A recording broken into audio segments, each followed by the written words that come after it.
Welcome to Tales, Tunes, and Tomfoolery starring Jerry Springer, along with Gene Galvin and me. I'm Megan Hills. We're recorded live in front of a brilliant studio audience at the Folk School Coffee Parlor in Ludlow, Kentucky. My daddy came home every day. And now, ladies and gentlemen, here he is, Jerry Springer. Oh, thank you. Please. Megan's looking really good. Yeah. Wow. Now, look, Megan Hills, key third member of our team, has a regular job. She's gainfully employed, different from me. A real job? And you, yeah. So she's going to try to get here before it's over, but it's when we do this, we're doing this show on a Tuesday evening, and she's a HR manager for a major Midwestern company. So that's where she is. That's moving to Mexico. No, they're not. No.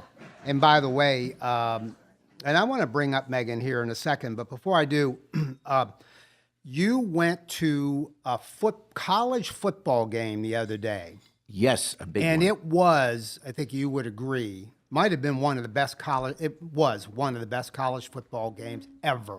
It really, Ohio State and Michigan. the University of Michigan. And the game, for people that are listening to this later on, this was the game where Ohio State was ranked 2, Michigan was ranked 3. The winner would be in the Final Four for the playoffs, for the national championship, and the loser would be bumped out. So this game meant everything. Plus, it's a incredible rivalry, Ohio State, Michigan. And by the way, and I want to ask you what the atmosphere was like, because I'm imagining it was unbelievable. It really was. I don't.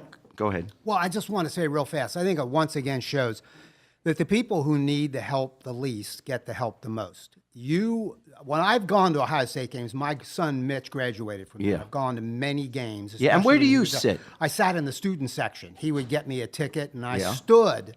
We never sat down. I'm imagining you sat in a luxury box. You were in a bubble. And it was probably, but again, regular people like me, working class people, those of us who voted for Trump, we don't get this kind of stuff. We don't get this help. But when the person there brought my hot dog, yes, just somebody take a bite before you ate it just to make sure. Well, yeah, you always have a taster. Yeah. So there were things that I had to deal with. Yeah. I'll tell you what, this is true. It set the record, and you can look it up. There were 110,000 and 45. That was the all-time record for Ohio State and maybe for all of college football. But they put it up there. This is the most people that ever were at an Ohio State game, 110,045. I am here to tell you, and people listening to this will be the first people that I can tell the truth to, it really wasn't 110,045 that saw the winning goal. It was 110,044. Because at that moment, I had to go to the bathroom. Really? You felt? And this is true. You had to go void, as we say. I voided. And I am there, and all of a sudden, you hear, whoa, people going crazy. And I'm going, come on. I missed. It really was true. And when I come out, everyone's hugging each other, jumping up and down. And if I didn't see the replay, I wouldn't have known what happened. And it was an amazing atmosphere, wasn't it? It really was. It was great. Hey, by the way, and you were hard on her. I'm talking now about Melania Trump, the first lady-elect, I guess you could say. And Melania, you apparently, or maybe met her somewhere along the way, because I know you know Donald Trump. You did some work for Donald Trump once. And you're a staunch supporter of Hillary Clinton. We don't hide from that, as I was. I love her. Great. So Melania Trump, Jerry, you know this, 2 times has called our podcast office answering machine. She apparently loves the show she watched, She loves your TV show, and she's left some messages at the podcast office.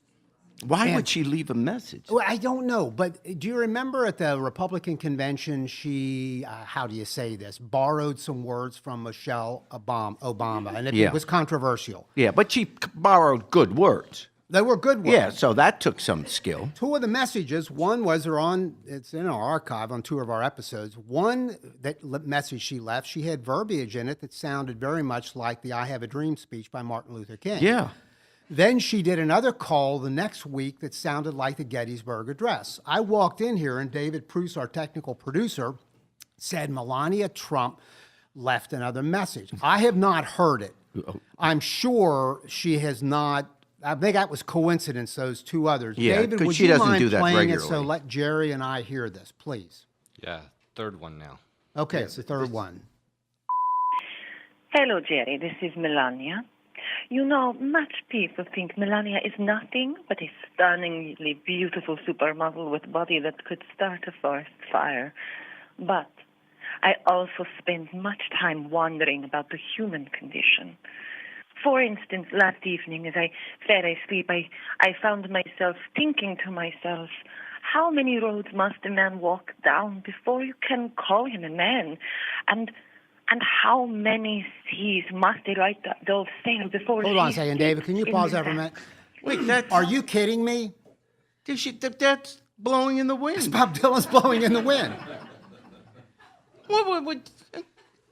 Finish that off, Continue please. it.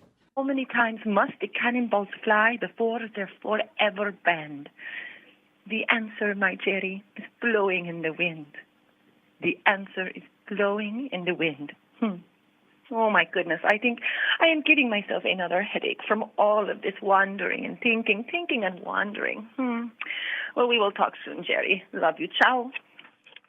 Really I'm honored unbelievable. that she would call. Well, it but is, It and always seems to be And someone the else's only words. show I know she's calling is the Jerry Springer podcast. And, Yeah. I wanted to mention something about Megan. And we're going to hear a great musical act tonight and also get some words from you. I want to ask you some stuff about the recount that Jill Stein is instigating and the Clinton people are participating. So we want you to comment on that. You have running on your website, on the Jerry Springer podcast website, what I will call a bit. I think it's a comedy bit. Would you like to date Megan? Yeah. And I think when you put that up there, you thought that was amusing to have people from around the country contact us, and then we would vet them because we don't want her to go out with someone of low moral standards. That's right, I so understand. they have to get by us, which is not easy. I understand. Well, here's the moral question I have. Megan has told you and me that she is dating a gentleman. We've met the gentleman. He's a nice guy. He's a nice guy. And I don't understand why you would want to put on the Jerry Springer podcast website a thing that says, would you like to date Megan? Because there are other guys that might like to go out with her. Jerry, she has a boyfriend. Well, you don't know that he's not seen some other women. Oh, my God. I don't get the morality of thinking that it's okay to lead guys on to contact the website. And I'm going to speak for Megan here. I've not discussed this with her, and I don't think you have either. No. I can assure you, in light of the fact that she's in a relationship, she would not want that. This is on Megan. the You don't website. think Megan would go out with another Well, I'll guy? tell you what, David. Yeah. Do you have Megan's phone number? Yes. Let's call her. I think she's out. She's probably stuck in, well, before you make the call, she's probably stuck in Trump traffic. Yes. Mention what that's all about. Well, here we are. It is 3 weeks after the election, and Trump is going on what he calls a victory tour.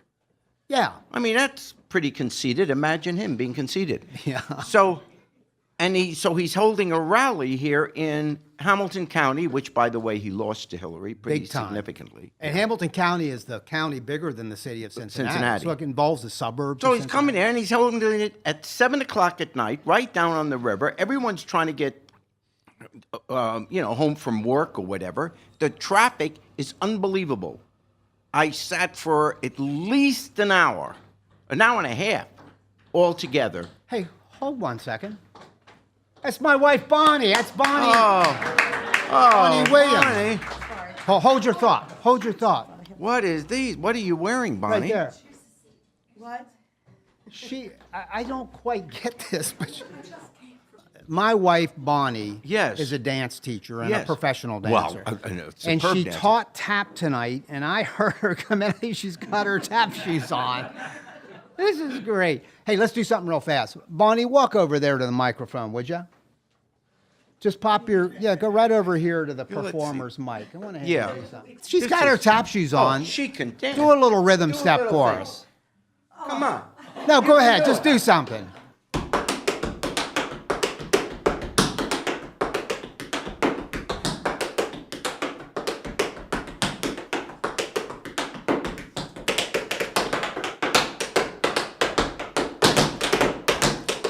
Those are wings. She's doing wings. That's Savion Glover stuff.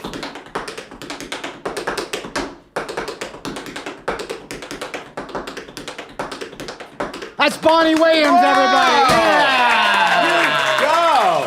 How about that? Bonnie, What a that treat is that is. That's fantastic. Isn't it? Yeah, if I only had brought my shoes. Yeah, right. That was great. That's very good. She wears Yeah. tap shoes pretty much If you all would the like time. to dance like that, what number should they call? yeah. 1-800-DANCE. Hey, go back to Trump for a minute. By the Yeah. way. So anyway, there's a big rally here. Yeah, but wait a second. When Trump was going around saying "Make America Great Again," He was I think really we saying- misheard him. He was saying "Make America Late Again." Hey. That's a Harold Tucker line. I give him credit for that. Yeah, because it bombed. No. Otherwise, you would have said, I said that. I would do that. Oh, have a seat, sir. Oh, that's the guy. When I was running late. Yeah.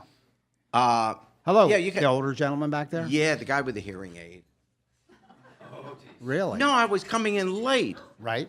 and just right over there, nicest gentleman. Yep. And he's telling me, he says, Jerry, this is the finest hearing aid money can buy. I said, yeah, what kind is it? He said, 4 o'clock.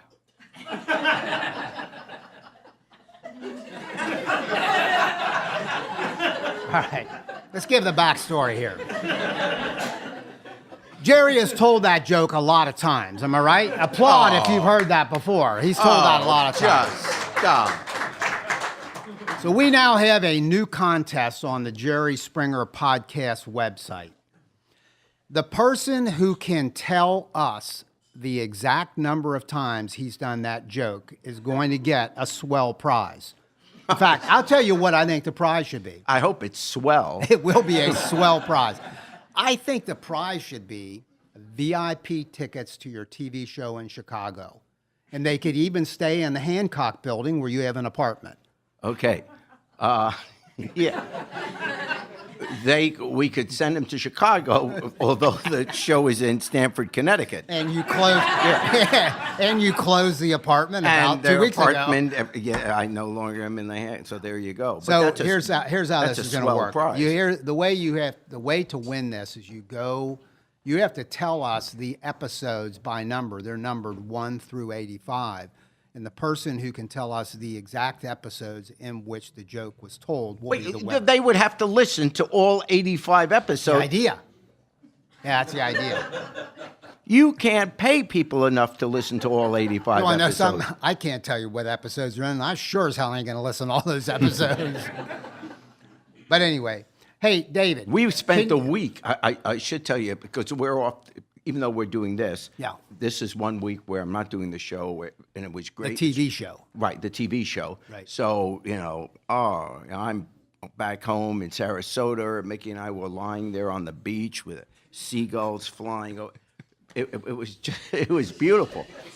But I'm telling you, with all the seagulls, you know why seagulls fly over the sea? No, why do they, Jerry? Because if they flew over the bay, they'd be bagels.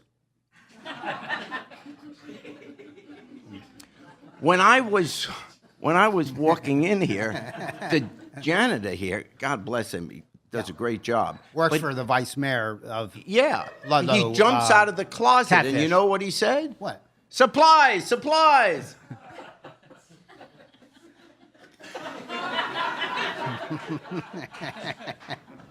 That's pretty good. My grandson Richard told us those jokes. Actually, it's new material. It is new material. He like feels so sorry for me, honestly. He comes to me, I got a new one for you. I gotta help you out here. This is ridiculous. Right. Megan Hills, can you get her on the line? Sure.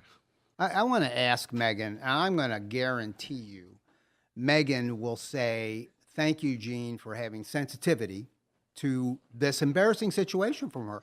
Because Megan, like me, wonders, we're trying to find your morality where you would say, well, that would be wrong to try to draw people in to date her when she's in a relationship. Well, then Megan will say, I'd rather not go out with you because I have someone I care about more. All right. Well, let's see if we can get her on the phone. Can we put her How on? are you? I'm good. Oh, perfect. Yeah, Hey, how close are you to being here? I'm not coming tonight, Jerry. Oh, okay. See, I think I'm I at know my why. other. you're at your I'm other at my- job. I'm at my real job. At her real Oh, well, job. good. But maybe that job will pay you. It does pay me, actually. Hey, Megan. That's why I'm here. Jesse. Hey, Megan, this is Gene, and Megan, I got your back. I've been talking to Jerry about how I don't know why he keeps on the website, podcast website, would you like to date Megan when you're in a healthy relationship? So I want you to tell Jerry your opinion of this, and I think I know what you're going to say. That should come down, shouldn't it? Who wants to date Megan? Yeah. Yeah, no. Why would that come down? So in other words, people can still call to go out with you. Absolutely. Do you not always need a backup plan? Come on. I mean, gentlemen. There we go. Could you put him on the phone, please? All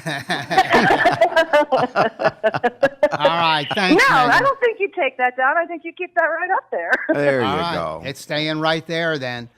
Hey, Megan, if you can make it, come on down, all right? Even if it's at the end or join us. Hey, for- thanks, Gene. All right. See you, Megan. Bye. Megan Hill. Bye. Yay!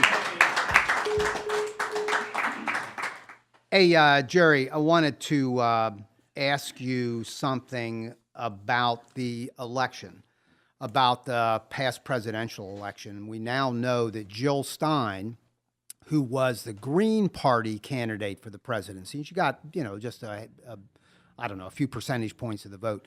But she has now called for a recount in Wisconsin, and she's also applied for one in Pennsylvania And Michigan. Yeah. What do you think of that recount? Well, initially, I don't like it. Well, first, I don't think Hillary should be a part of it. I love Hillary and worked as hard as I could, supported her, et cetera. But the election's over, and she needn't be a part of this. Secondly, I don't think the recount will change the result. The difference, as unhappy as I am about the result, but the differences are so great that you're not going to get that. It's 70,000 votes in Pennsylvania. In one of the states, it's 70,000. In Wisconsin, I think it's 27,000. Michigan, it's about 10,000. So it's not going to change the vote. Yep. And frankly, I'm a little upset with Jill Stein, even though I'm sure she's a lovely lady and has strong convictions. But it must have been clear to anybody that had any thought or any knowledge about politics and campaigns and issues that the only human being on the planet Earth that could have stopped Donald Trump from being president was Hillary Clinton. So, and we all knew that. She was the only one that had a chance of beating Trump. So therefore, any other decision you made other than voting for Hillary was, in a sense, at some level, an acceptance that Trump would be president. So if you didn't vote, or if you voted but left open the presidential slot, or if you voted for one of the independent candidates, that may make you feel morally, wow, I did the right thing. I didn't like either of them. But the fact is, in politics, this is the real world. And Trump was going to be president of the United States unless Hillary beat him in the Electoral College. We all knew that. It was the same thing with Ralph Nader back in, I think it was 2000 with Gore. Because take a look. Just in Michigan, Hillary is 10,000 votes behind Trump in Michigan. But Jill Stein got 51,000 votes. It is fair to say that not every one of the Jill Stein votes would have gone to Hillary. Some people wouldn't have showed up to vote, maybe. But surely she would have done much better than Trump of those people, the Jill Stein voters who did vote. Remember, if you're the Green Party, your big issue is the environment, global warming. How in the world, here you let become president a person that believes climate change is a Chinese hoax. Really, if you care about the environment, put aside your, I want to feel good about myself, and say the most important thing, if it's saving the environment is the most important thing, which it may very well be, then good Lord, don't let Donald Trump become the president. So you vote for Hillary Clinton, even if you don't like her, even if you don't agree with her on all the issues, even if you think she used the wrong email server. It was a really, it was a selfish decision to not vote for Hillary when you knew she was the only person who could stop Donald Trump. And look, I said the same thing, and I love Bernie Sanders, but I said the same thing to the Sanders people. They'll tell you, a lot of them work here, and they're all for Bernie. But at the end, it was, how do you stop Donald Trump from being president? It was the overriding issue. And the result was, because some people just said, oh, plague on both their houses. Well, now it's a plague on our house. So that was my first thought about the recount. Now, once I stopped being upset about it, then I started to think, well, what could the rationale be? Because Jill Stein is a smart person. They know that the recount isn't going to change the result. In fact, in interviews, she's even said that. So what could the purpose be? I believe the purpose might be it buys time because there is only one issue that ultimately will either shorten the presidency of Donald Trump, or if evidence comes out beforehand, will stop him from being president. And that is if there's some real connection with the Russians. That is an issue which transcends politics and goes to the security of the United States. Russian involvement in somehow our election. In our election, to the point, we can't stop them from trying to get involved. It's another country. But if one of our candidates was complicit and worked out how they do it, then, well, one, that's a violation of the Logan Law, which has been on the books for 200 years. And that, it can be treason. They specifically use the word treason. Or it is certainly a major felony, either of which would be grounds of impeachment. Has that ever happened before in history that a foreign country, maybe even specifically Russia, has tried to meddle in our elections? Absolutely. And the time it happened, which is an election you and I actually first really got involved in politics, I take you to 1968. 1968, we're in the heart of the Vietnam War, the war that killed 58,000 Americans, not to mention the hundreds of thousands that were maimed, wounded, mental injuries, whatever. And we're right in the middle of it. And Lyndon Johnson, Democratic president of the United States, was the one that really built up our involvement in it. Not the only person, but he was the one that really built it up. It fell on our shoulders. Now, here it's 1968, and stay with me just for a moment on this story. It's 1968. Johnson is now running for re-election. Remember, he was elected in a landslide in 64. Part of it because Goldwater was the opponent, but most of it, frankly, because 11 months before John Kennedy was assassinated, the whole country was feeling just, you can imagine. And so Lyndon Johnson won in a landslide. But now, 4 years later, it's 1968, and he's got this Vietnam thing going on, and the country is in shambles. When people today say, oh, there's never been an election like this, oh, look at all the problems facing America, time out. As angry as we get maybe with what's going on today, this is nothing compared to 1968. 1968, our cities were burning. There were riots, people burning draft cards, sitting in administration buildings. Literally, this country was aflame, including Cincinnati, including Detroit, Newark, L.A., you name it. Every place in the country, the demonstrations against the war in Vietnam. Why? We had the draft. So this wasn't, like earlier today, I was speaking at the University of Cincinnati, and I was explaining to the kids there that, hey, this politics wasn't just something you studied, or maybe I'll take that as a major, or I'm kind of interested in it. Politics was our life. It was our life because we all were going, or we all knew someone who was going.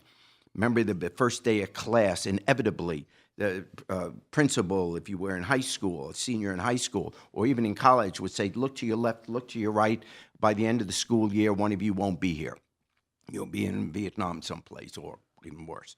So that's where America was. Now, Lyndon Johnson is the president. Here we are, young people, but lifelong liberal Democrats. But even though we're liberal Democrats, and we didn't want the Republicans, we didn't want the conservatives, Lyndon Johnson was responsible for our involvement in the war. So we put country before party, something we really believed in. So we challenged the president of our own party. Unthinkable, not just someone in the primaries, but literally someone who's the president. Now, someone like me wanted Bobby Kennedy to run because I thought he was the one person that had a chance of winning.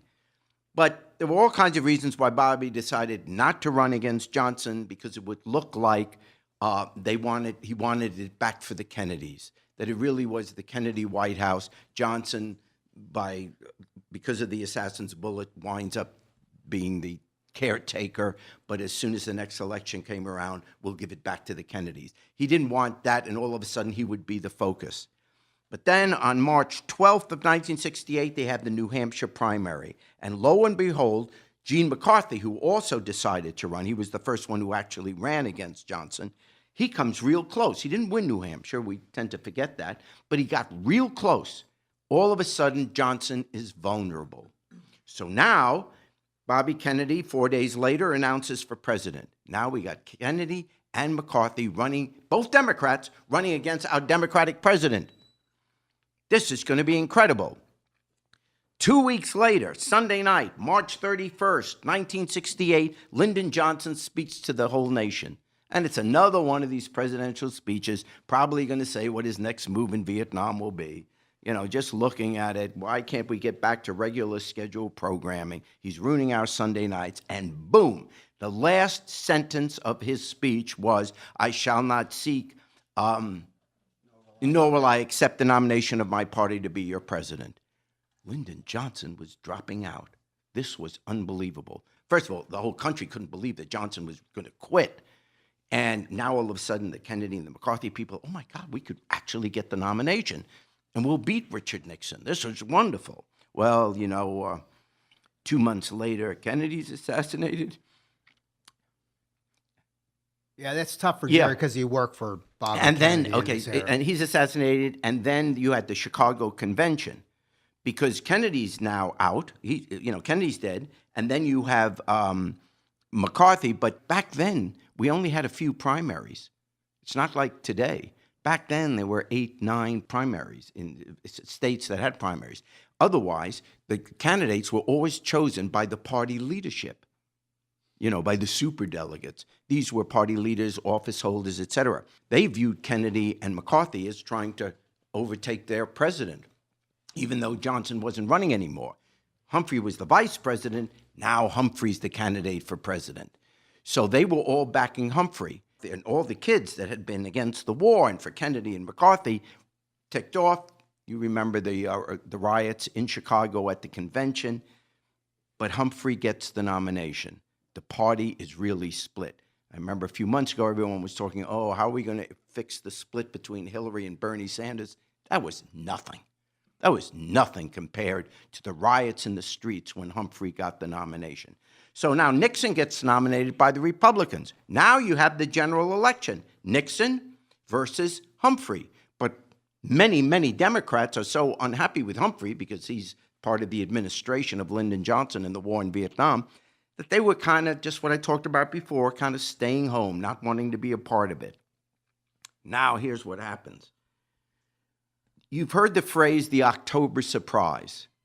When there's a sitting president, some major move is done in October, 2 weeks before an election, to affect the outcome of that election. Well, the reason you have the October surprise is, sure enough, 2 to 3 weeks before the election, Lyndon Johnson, he's not running for re-election, but didn't want Nixon, and he was going to support his vice president, he announces a bombing halt. He is willing to stop the bombing of North Vietnam if North Vietnam will agree to peace talks. And right away, after that announcement, in the next 2 to 3 days, Humphrey, from 10, 15 points behind, is literally drawing even with Nixon. Now we get to the answer to your question, have the Russians ever done anything before? And Nixon's involvement. We didn't know it at the time because we didn't have the Nixon tapes. They weren't released yet. Here's what happened.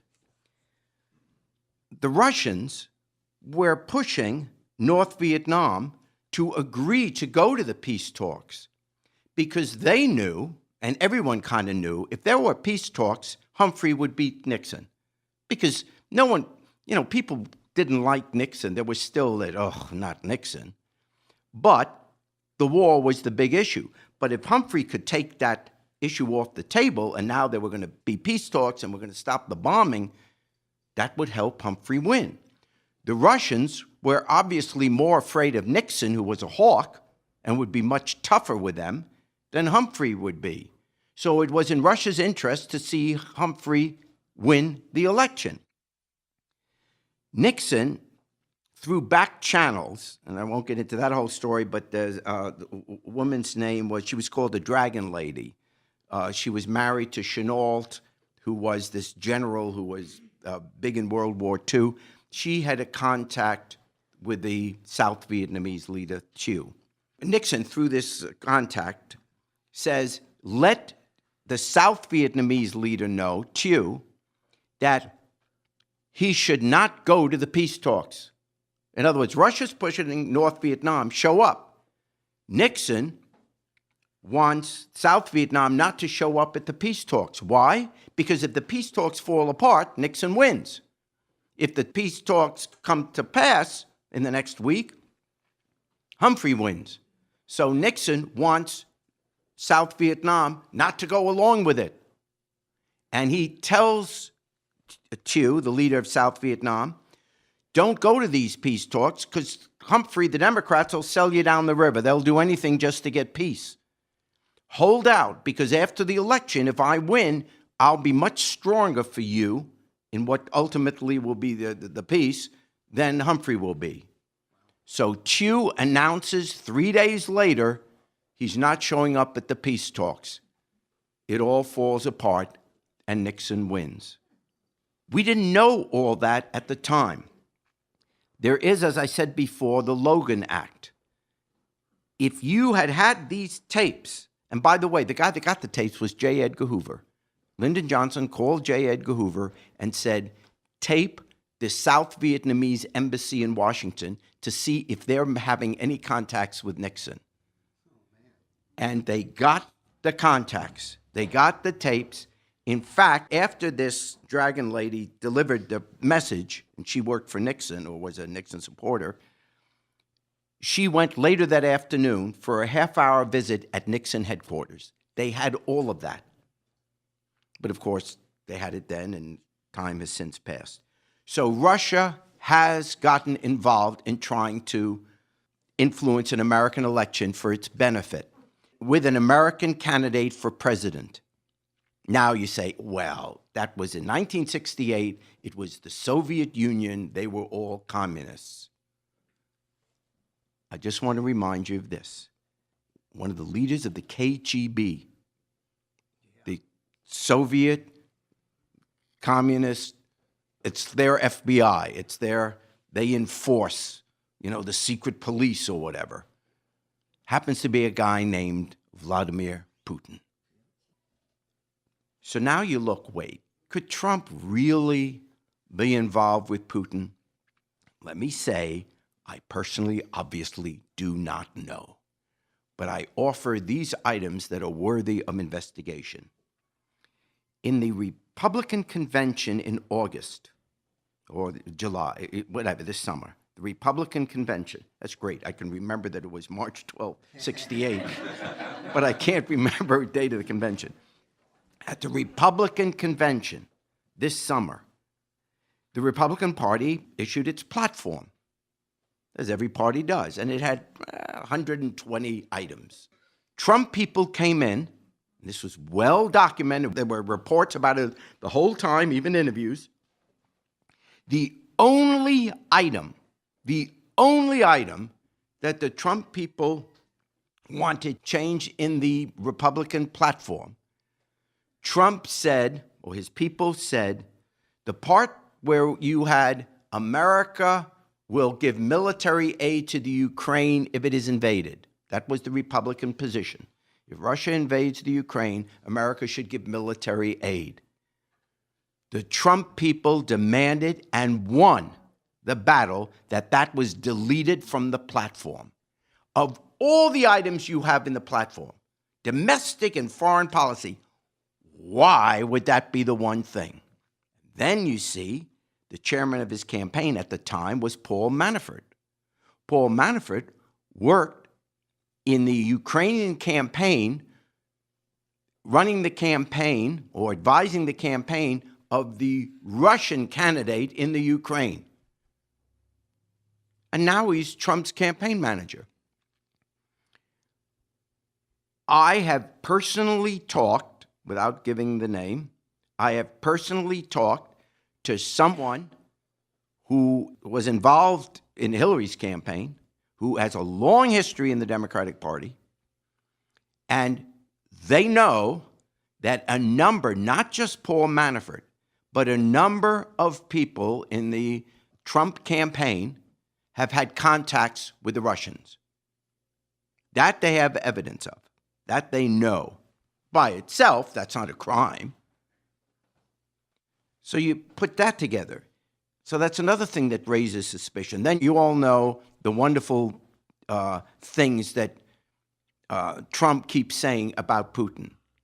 You know, he's a good man, he's a strong man, he's a good leader. Well, of all the people in the world, why do you pick him to be your role model? And then, remember in the debates when he says he's not sure that we should guarantee the protection of NATO? What is Putin's biggest objection to America foreign policy? NATO. And we've never, since World War II, had an American president of either party ever say that we wouldn't back NATO, we wouldn't back our allies. That's the only protection we have against Russia moving over Europe. And he comes out with this position. How did that make sense?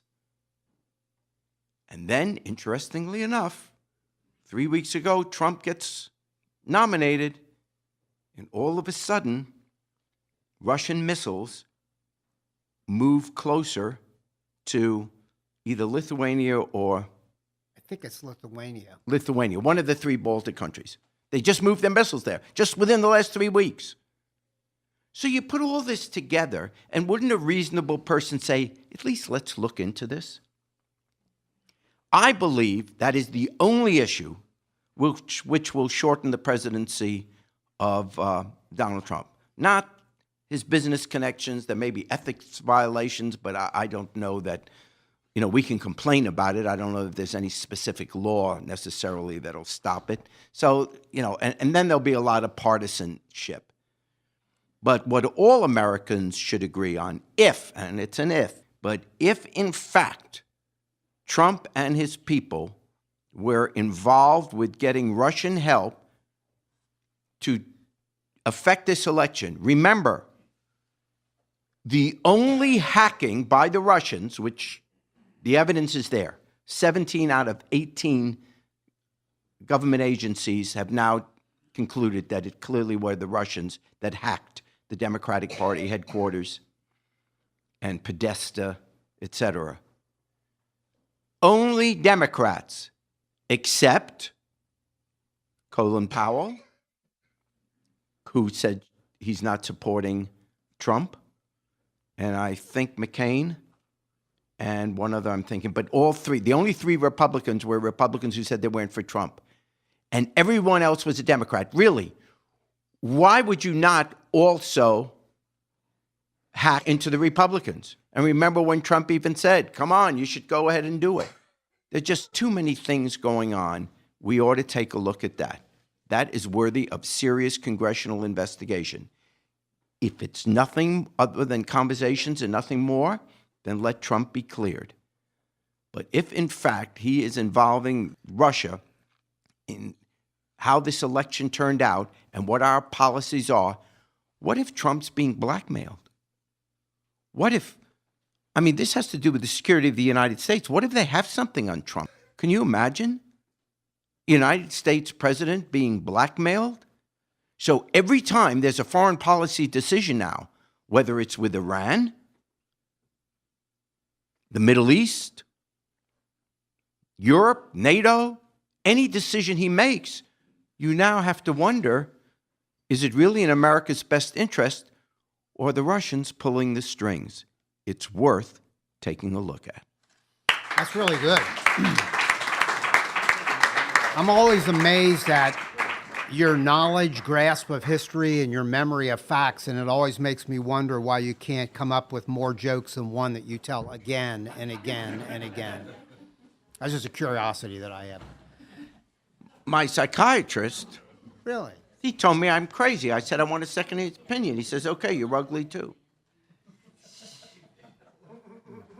So, I just signed a new cable contract. Really? Thank you. And next Thursday, they're going to install it. Same stuff. That's on episode 85, that joke right there. I know that. Remember 27? That was great. Oh, You know, 27 was yeah, great. That's what I said. Hey, let's hear it for Justin Lynch, our musical performer tonight. Thank you. Thank you, Justin, for joining us. And I know that because and talking to Casey Campbell, our music coordinator, that you have done a lot of music in your life, and you're kind of coming back into it. I am, performing. yeah. And what band were you with? I used to play in a band called Wojo. Actually, it was my band, Wojo. Okay. And we're very glad you're from this region, so it's kind Born of and easy to raised. do to be here, and we appreciate it very much. Do a song for us. Sure. This is a Wojo song called "Only a Handful." Whiskey brown sorrow, I guess I'll see you tomorrow, and all that I can grasp with this my dying gasp is only a handful, only a handful. Lord, I know I'm thankful. You and your sparkling wine, I've heard it all a million times. Is it tragedy by design or payback in kind? Are you always a handful? Always a handful. Lord, I know I'm grateful.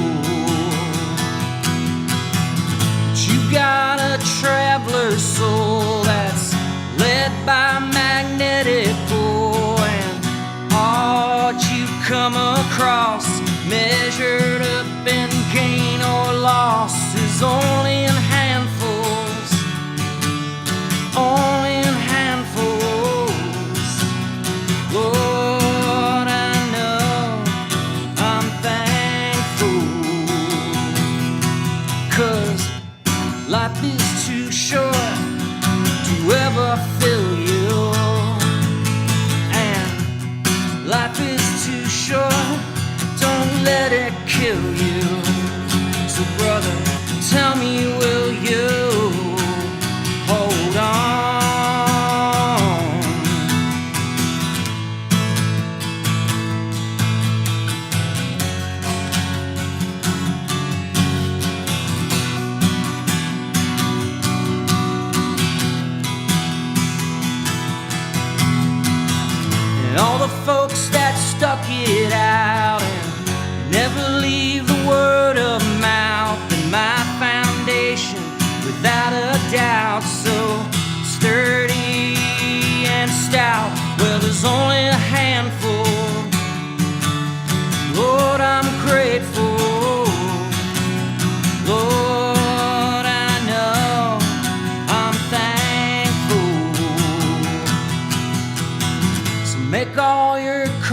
words count, 'cause you may do without, and buckle up your swollen pride, 'cause all that you could ever hide is only a handful, only a handful. Lord, I know I'm thankful.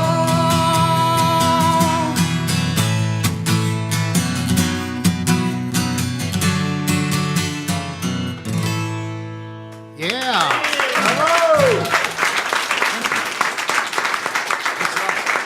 That's excellent. That's Justin Lynch, and you can hear his material at Facebook if you go to Justin Lynch, or look up Justin Lynch and Wojo, W-O-J-O. Your wife is Jene Lynch, correct? Yes. And she is the creator of these delicious pies, by the way, called Pie Bird pies. You can get them here at the Folk School Coffee Parlor. And any other places beyond the greater Cincinnati tri-state area? It's not an online thing, I can't imagine, because they would perish. No, she does the Covington Farmers Market in the summertime. Okay, and so this is during market Covington, season, Kentucky, and, if you're in this area. And the Gruff down in Covington sells their. Good. Well, it's an excellent product. Hey, do a second song for us. This is called what? Borderlands, please. Yeah, sure. Justin Lynch.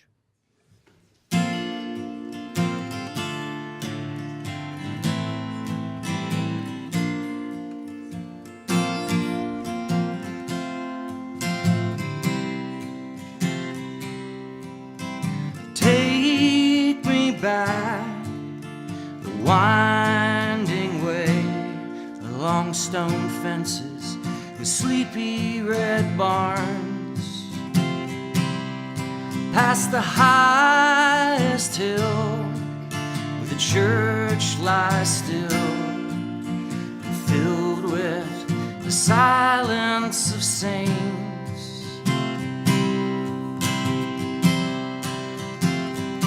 When there's just a shade tree between heaven and me, and the post box for my troubles to send. 'Cause life at high speed is a dangerous pace to keep. This rushing river, well, it needs a lazy bend.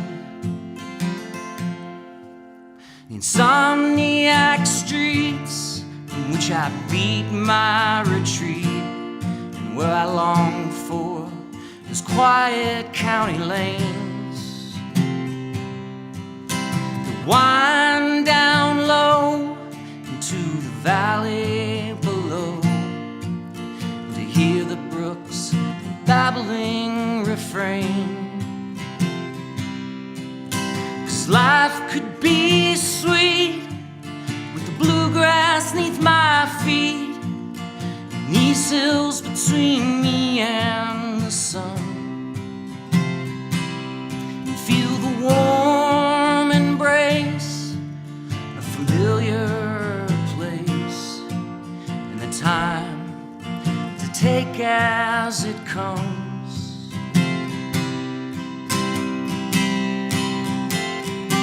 When there's just a shade tree between heaven and me, and the west winds for my troubles to send.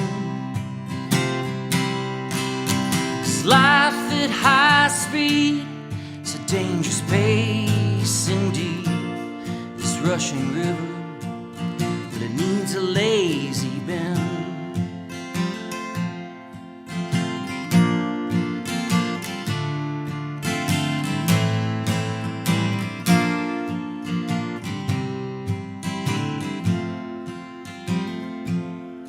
Down a limestone ridge, across the covered bridge, unfolds miles of rolling fields. And there are nowhere not far from where it grows more in my heart than any harvest these bottoms could yield. So take me back long stone fences, the sleepy red barns, past the highest hill where the church lies still and filled with the silence of saints.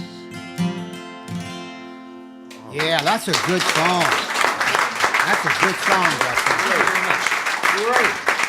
That's Justin Lynch.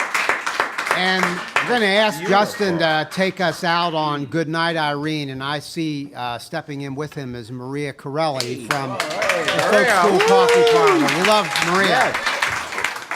And together they're going to end this podcast with Goodnight Irene. Here we go. Last night I got married. Me and my wife settled down. Me and my wife, we are parting. And I think I'll go into town. You've been listening to Tales, Tunes, and Tomfoolery, recorded live at the Folk School Coffee Parlor in Ludlow, Kentucky. Thanks to Patrick Kennedy for writing our opening song, and to you for listening. Check out our website at jerryspringer.com. I'll see you in my dreams. Jerry Springer. Sometimes I live in the country, and sometimes I live in town. Sometimes I take a great notion to jump in the river and drown. Irene, good night. Irene, good night. Good night, Irene. Good night, Irene. I'll see you in my dreams. I'll see you in my dreams. You all come back now, you hear?